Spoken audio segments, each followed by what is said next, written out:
আমার এটা ছেলে, আমার ছেলের দুটো কিডনি নষ্ট হয়ে গেছে। আপনারা আমার ছেলের পাশে থাকুন, আপনারা আমার ছেলেকে জান ভিক্ষা দেন, আপনারা আমাকে বাঁচান আমার ছেলেকে। আপনারা যদি না পাশে থাকেন আমার ছেলেকে বাঁচাতে পারবো না। আপনারা যে এই বাড়িটা দেখছেন এটা হচ্ছে আমি ভাড়া বাড়ি থাকি এবং আমি মায়াপুর একটা দোকানে কাজ করি। একমাত্র আপনারাই ভরসা আমার ছেলেকে বাঁচানোর জন্য। আমি সোশ্যাল মিডিয়ার কাছে বিশেষ অনুরোধ করছি, আপনারা আমার পাশে এসে দাঁড়ান, আমার ছেলেটাকে জীবন ভিক্ষা দেন। আনন্দের সময় যখন আমরা আনন্দ করতে পারি, বিপদ হলে কিন্তু আমরা বিপদের সময় মানুষের পাশে দাঁড়াতেও পারি।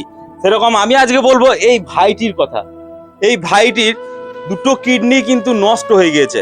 আচ্ছা, ওর কিডনির সমস্যাটা কতদিন থেকে হয়েছে? ওর কিডনির সমস্যা প্রায় কোভিডের আগে থেকে হয়েছে। কোনো সমস্যা, আমি রিসেন্ট ব্যাঙ্গালোর গিয়েছিলাম, তো 4 মাস আগে ব্যাঙ্গালোর যাওয়ার পর ডাক্তার বলেছে দুটো কিডনি চেঞ্জ করতে হবে। যা চেঞ্জ করতে লাগবে 50 লক্ষ টাকা, যা আমার পক্ষে কোনো রকমভাবেই সম্ভব না। আপনারা যে এই বাড়িটা দেখছেন এটা হচ্ছে আমি ভাড়া বাড়ি থাকি এবং আমি মায়াপুর একটা দোকানে কাজ করি।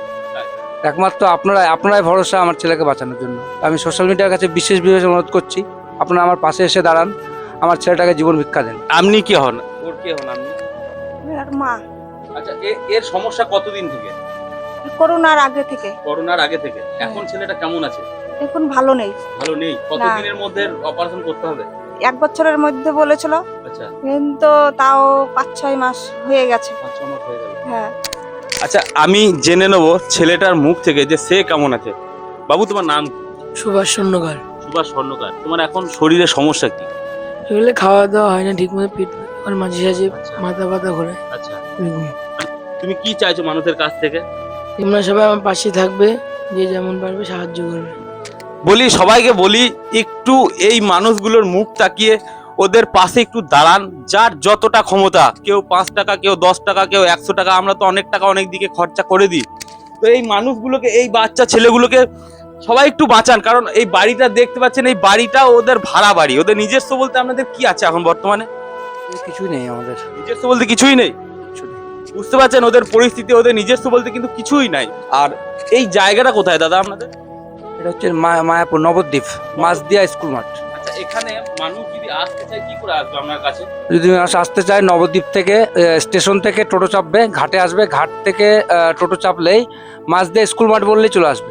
মাঝদিয়া স্কুল মাঠ। আমরা এসেছি বীরভূম থেকে, নদিয়া এসেছি। এখন এই ছেলেটার মুখ তাকিয়ে, ওর বাবা আমাকে মোটামুটি 100 বার ফোন করেছে। 100 বার ফোন করে আমাকে এখানে আসার জন্য বলেছে।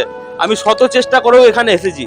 তাই বলি, বীরভূম থেকেও যদি কোনো বড় ইউটিউবার দেখে থাকেন ভিডিওটা, অবশ্যই এই ছেলেটাকে বাঁচানোর জন্য একটু ছুটে আসুন।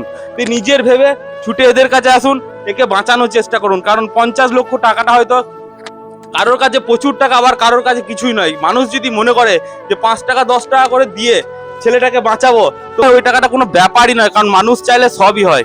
তো ভিডিওটা সবাই দেখবেন। আর ভিডিওটা যদি কেউ সাহায্য করতে না পারেন, তাহলে অবশ্যই বলবো ভিডিওটা একটু শেয়ার করে মানুষের কাছে পৌঁছে দিন। কারণ মানুষ যদি দেখে, কোনো সহৃদয় মানুষ যদি ভিডিওটা দেখে থাকে, তাহলে আমি বলবো একে একটু সাহায্য করার জন্য। ধন্যবাদ।